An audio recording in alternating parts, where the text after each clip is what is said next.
Once upon a time, 3000 years ago, the land of Iran was promised. Wait a minute, this is not that video.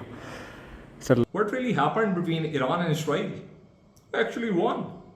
And will it ever happen again? It all started in 1953 when Mohammad Mossadegh, the democratically elected government of Iran, was overthrown by MI6 and CIA in a coup. The Iranian resources, the oil and gas, and the auditing, the British Petroleum wanted to withhold all the data and everything, and that's why the Iranians demanded that they have the right to know everything. Understanding the context of this is very relevant to the current scenario of Iran. The reason is because 1953 to 1979, the CIA made the Pahlavi regime a puppet of West basically installed into Iran just because there should be no scrutiny of the Western hegemony and the resources they were getting from Iran. Also, mainly the Strait of Hormuz is very strategically important for the West. All the Bahrain, the Iraqi oil, the Qatar oil, everything passes to the Strait of Hormuz, which is under control of Iran. Iran can seize that Strait of Hormuz basically. That's why CA did it. It's so much important that Iran has such high level of gas reserves and oil reserves. It's a very mineral rich country as well. So they wanted dominance and control over Iran basically. You can read the CA document over this 1953 coup. Basically, you can Google it and you will find it. It's declassified basically. You can read everything from it. So before we delve down into Iran versus Israel, you need to know some basics about Iran, the geography, the demographics, the population and everything, the composition of the populations. It's very important before we delve into any conflict that you know the basics about the countries that are involved in the conflict. Shah of Iran was a monarch that ruled from 1959 to 1979, and the problem was that he was a puppet of the Western governments. Therefore, the people of the Iran never really accepted him because his policies were to appease the West. He wanted the oil and gas of Iran to be at mercy of West and prioritize all the trade deals and everything according to the wishes of the West. So people revolted against him. The revolution in Iran was so massive, everybody was against the Shah, against the monarchy, and they voted for the revolution and they came out on the streets. There were millions of people supporting the Islamic revolution and the Islamic leadership, and the Iran was changed in 1979 and the ties with the West worsened after that. It's since then that Israel and the West and the US and UK have been trying to change the government in Iran, but the public has the majority support in favor of the Iranian regime until now. Let's see how it changes in the future, but this is very important to understand. Public supports the regime. Israel has been telling the world, and especially the United States, that Iran is very close to building a nuclear bomb. But this has been going on for decades now. Israel, especially Netanyahu, has been saying this from 1980s, I believe, and even from 1992, he's consistently telling the US and authorities that look, Iran is very close to getting a nuclear bomb. We have to do something about it. We can't let them have it. But his statements don't add up because he has always been saying that they're about to get the bomb in 3 to 5 years since 1992. And then he was saying they are 1 to 2 years away. But it's 2025 and Iran still doesn't have the nuclear bomb. So it's quite evident from the fact that his statements from intelligence that he forged has not been correct. And it's important to note here, he also gave US intelligence committee the assessments that Saddam Hussein has weapons of mass destruction, that therefore we should invade Iraq. So basically, Netanyahu can't be really trusted over his words in this regard. Because the Israeli intelligence and Netanyahu claimed that Iraq has WMD, weapons of mass destruction, we all know that he planted this intelligence into the CIA as well, and it was untrue, so he can't be really trusted. Similarly, he made claims that Iran is just 1 to 2 years away from acquiring a nuclear bomb, according to his scientists and his experts, but that was not the case actually, and Iran hasn't gotten any nuclear bomb since decades yet. He did a famous speech in 2012 showing the nuclear bomb like cartoon made on a paper in the UN that Iran is just close to enriching 90% uranium and it will have the bomb, but it wasn't the case actually. So it was just fear mongering from Netanyahu to coerce US into action, into war against Iran. Regarding nuclear program of Iran, what's important to note here is that Ali Khamenei has a fatwa against nuclear program. So the whole Israeli lobby therefore has been positioning itself from decades to make US go into war against Iran. And for that they cleared the Iraq first, Syria first. So the airspace of even the Israeli jets can easily go and target Iran itself if it's needed. And that's why they got the F-35s from US and got all the equipment. And while Russia was busy in Ukraine, this was the perfect time. As you can see, the Syria and Iraq had to be cleared first for in order to Israel to get to there. That's why Israel used US to attack Iraq and Syria to get to Iran. So this was a very long plan that Israel has been working for decades, using the US, using its influence and people in the US to make US go into war in Middle East, and this has destabilized the whole Middle East. Now, Iran obviously has had their own proxies in the region. They've used Hezbollah, they've used Hamas even, and the Houthis in Yemen as well. So Israel just wanted to take everything out in one blow, and this was the perfect time because Russia just left the Syria, and the Al Qaeda backed regime of Syria is just pro Israel. So, therefore, this was the perfect time, and I knew this attack was going to happen, and I predicted this attack one day before actually Israel attacked Iran. That Israel is about to attack Iran, and it's the perfect time. So, timing was perfect for Israel to strike right now. So why didn't the US directly get involved from the beginning? The problem was US has naval and ground force bases inside Middle East countries like Bahrain, like Qatar, like UAE. They have presence everywhere. In Saudi Arabia, everywhere, basically. So that's why the US couldn't directly get involved, because then the Iranian missiles will target the US bases in the region, and that could cause casualties for the US. So US didn't want to get directly involved. They just wanted to supply and arm and fund and help Israel to do the attack by themselves. That's why US president claimed that US has nothing to do with the attack on Iran.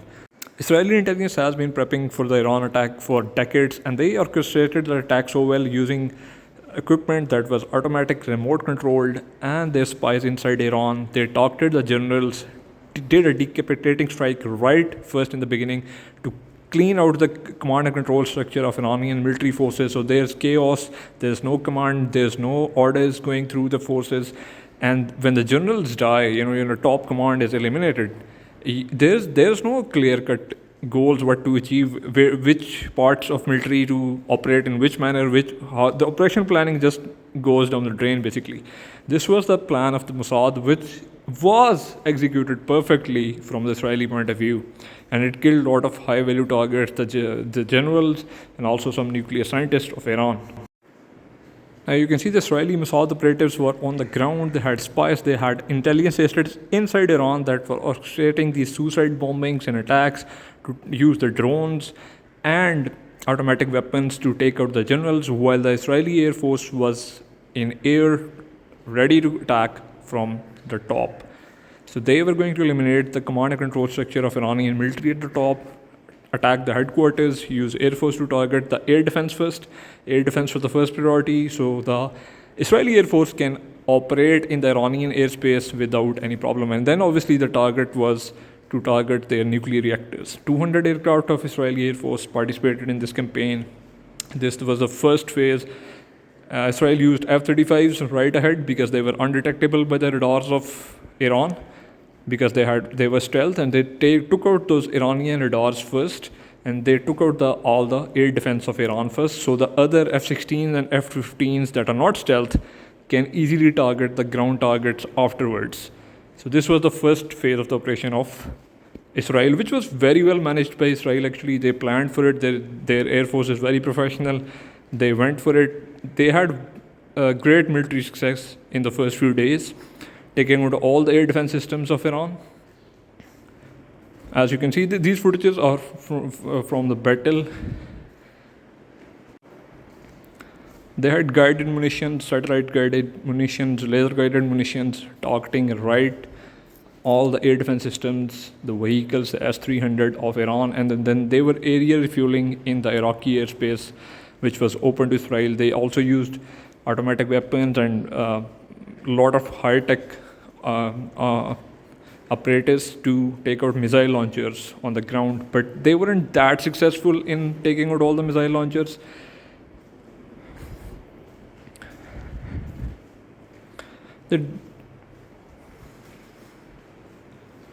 Now they were targeting the trucks very smartly here. You can see that they expected that Iran is moving the missile launchers from the other region to the north of Iran towards the Israel. Israel paved a gateway in the airspace to go to Tehran and bomb easily.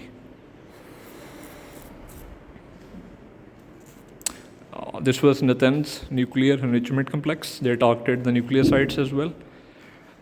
The Israel didn't have the capacity to take out whole of the underground nuclear reactors, so they can only target the buildings or the reactor on the top of the building. But the centrifuges that are placed under the ground are safe. So that's why they needed America to intervene. They had the plan to drag US in this war. They wanted to use the B-2 bombers, dropping the bunker busters. Isfahan area also had one of the nuclear sites. There was Natanz and there was Fordo. There are three main sites.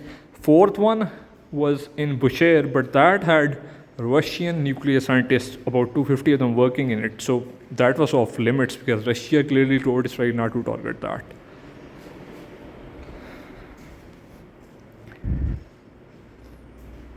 This was Fordo. This was the most heavily hardest target of them all because it was under the mountains, and you would have seen this in the news and everything. It got covered extensively, and I reported it as soon as the US area refuelers started flying from the US. I knew US in for it. US is planning something big, and I posted on my X. I knew the attack was coming on the Fordo because it was planned, and US was hinting. It was not too secretive. They were giving hints, but obviously the timing and the day was not told. The reason US gave kind of hints that they might attack Fordo before they actually attacked, because they wanted the Iranian officials to move the uranium out of it. Because the fissile material, everything can be bombed, the whole of the area can get radioactive. So they wanted Iranians to move the stockpile out of uranium, so there is safety. Meanwhile, Iran kept targeting Israel through missiles and everything because their missiles were penetrating through the three-layered air defense system of Israel. We all saw the Iranian missiles firing and going and everything. And they were bypassing the Arrow 3, the Iron Dome, and THAAD system. And obviously the US naval ships were also trying to intercept them in the air. They were in the Mediterranean Sea behind Israel as well. So but despite everything, despite all the layer system, the damages were actually, Israel ordered the damages to not be shown. But still the videos got leaked out, many of them got leaked out. The Iranian drones that were sent to target, the Shahid drones, the famous Shahid drones that were also used in Ukraine, they were successful initially, but they were targeted by the Israeli military mostly before they even reached Israel. So Israel, because they had complete airspace control over Iraq, over Syria, and some parts of Iran, so they easily targeted the missile launchers of Iran. So Iran's missile launching capability kept decreasing over the days. You might have noticed the number of missiles they were firing at Israel were less and less as the days passed. That was because it was precisely that Israeli Air Force was waiting in the air for them to move out the launchers and then target them before they launched or after they launched.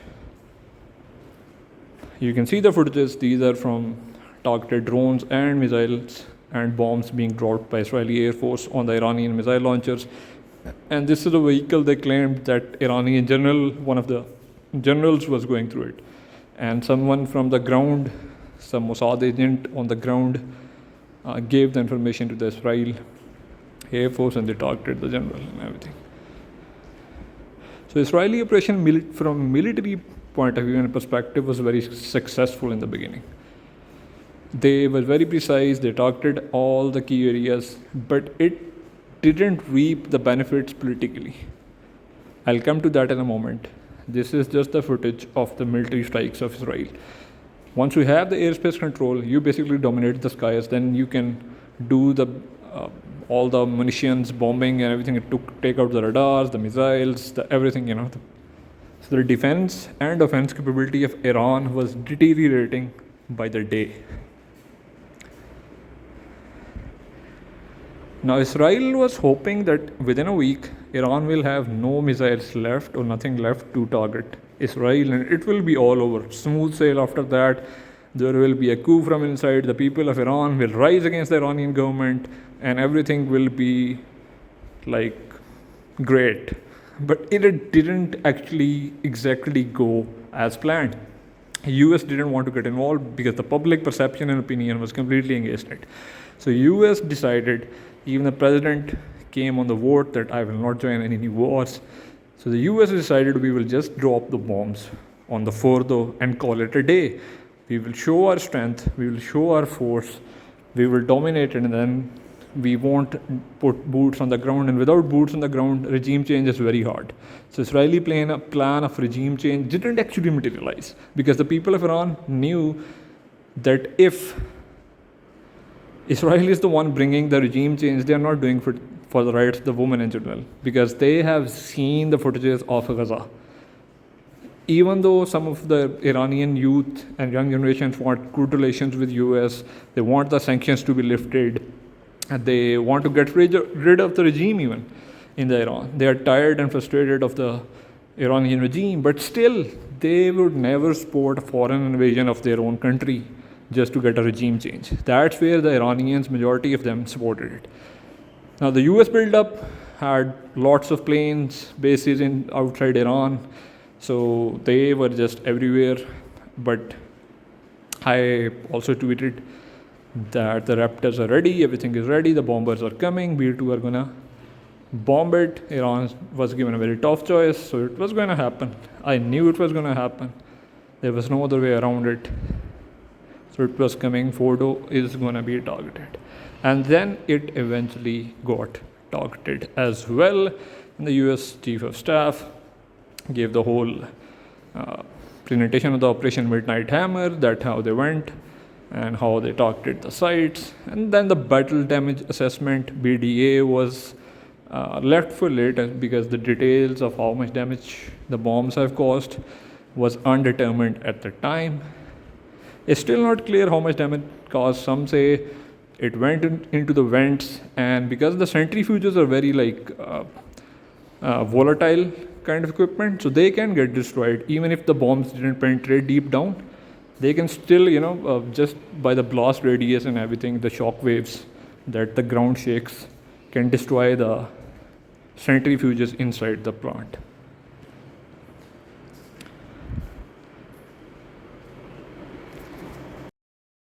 Now, Israel did a very smart thing here. I also tweeted about this, that Israel wanted to drag US into the war, and it was not just about the bombing the Fordo. Then they hoped that Iran will fire missiles on the US bases in the region, and then it will drag US into full-scale war, and US will have to put boots on the ground. So this was the plan by Israel all along. They made UK and France and everywhere, wherever they had all the links and affirmatives of Zionist control, they tried to make everyone get involved in this war, but it was not the case. US didn't actually intervene, even though 98% of AIPAC was endorsed by AIPAC. In general elections, they had almost total control over the Congress, bipartisan. Every congressman almost on both Republicans and Democrat side tweeted in favor of bombing Iran and invasion of Iran and targeting Iran and everything. Despite that, it didn't actually happen. US just bombed it. This was the main reason. Every conflict has unintended consequences. Nothing is as simple as Israelis were making it look. It was going to cause a civil war. It was going to cause more terrorist groups to rise. It would have caused lots of casualties. Millions of Iranis might have been dead or injured. Lots of refugees, and economy would have been almost destroyed. So the US wisely stopped after the Operation Midnight Hammer, and they cut a deal for ceasefire. They showed the strength. They showed we can do damage to Iran, and then they called it a day, which was a wise move. And the US bases in the region stayed safe because Iran just did one attack. Now, Pakistan also played a vital role. Pakistan Army Chief was at the time meeting with President Trump at the time. Pakistani Army Chief also gave their intel assessment on Iran that it's not as easy as Israelis are making it look to just defeat the regime. It's going to have a lot of consequences. Pakistan did a very smart move. They announced Nobel Peace Prize for Trump, massaging his ego, but Pakistan also gave statements in favor of Iran. So the reason they gave statements in favor of Iran was obviously Pakistan was neighbor. It will get directly affected by all the refugees and the war. If it entails and goes long, it will become a proxy war and all that. Pakistan is also already destabilized by Afghan wars and everything. But also they praised the US and President Trump that you have been elected, sir, for not starting any wars, and you tried to mitigate the peace between India and Pakistan. Why not just do between Israel and Iran as well, and without jumping into the direct war? So Pakistan played a vital role, and Qatar played a vital role in bringing peace. Qatar brought the talks between Iran and US that made the ceasefire possible, actually. Now the big question is, will it ever happen again? Israel still wants US to attack Iran and get a regime change. Even the US intelligence community and UK, they want the control of Strait of Hormuz. They want puppet government in Iran. They want the oil flows to go smoothly from Persian Gulf, and the Iranian gas and oil supplies to be accessible to the world at their own terms. So this is why they want their own favorable government to be placed in Iran. But the point is, Iranian public is not all ready for it. They want the sanctions lifted. They are tired of sanctions and everything. They're tired of the regime as well. But they don't want a puppet regime of the West, or again the same monarchs that were exiled in 1979 to come back and rule the Iran. So they're tired of that. They don't have local popularity. They have some campaign outside Iran, but inside Iran they're not that popular. So Israel will try their best to destabilize Iran, to get the public of Iran to turn against the regime and do another attack maybe to facilitate that, or create a proxy war inside, use the other ethnicities to target Iran inside from Iran and lead the ground force and all that. But it is very tough. It's not as easy as it seems, but it will definitely, in the next few years, are very critical for Iran. The regime may fall. So anything can happen. So in my perspective, Iran has to work a lot if it has to defend itself. It has lots of issues inside, and its defense was exposed, in my opinion. So Israeli offense was militarily very good, but they failed politically to create a movement inside Iran against the regime, because people were fed up with Israel's bombardment of Gaza and everything. They have seen Israelis. So Israel's reputation became the biggest hurdle because they led the attack. That's why the Iranians never supported the toppling regime through Israeli invasion. Now to decide who actually won this. The plan of Israel was to target the ethnic minority regions, so there can be uprising against the government and the regime change will happen. That's why they named the operation Rising Lion. Even though Israeli military operation was a partial success and they eliminated a lot of military targets, but despite that, they failed to channel into a political movement and create the unrest and topple the regime. That's why Iranians are claiming that they are victorious. Israel is claiming they are victorious because it was a military success, so they are trying to sell it. And US is claiming to be victorious because they targeted the nuclear sites and ended the nuclear capabilities of Iran. Do follow, like, subscribe and share my videos, guys. Thank you very much.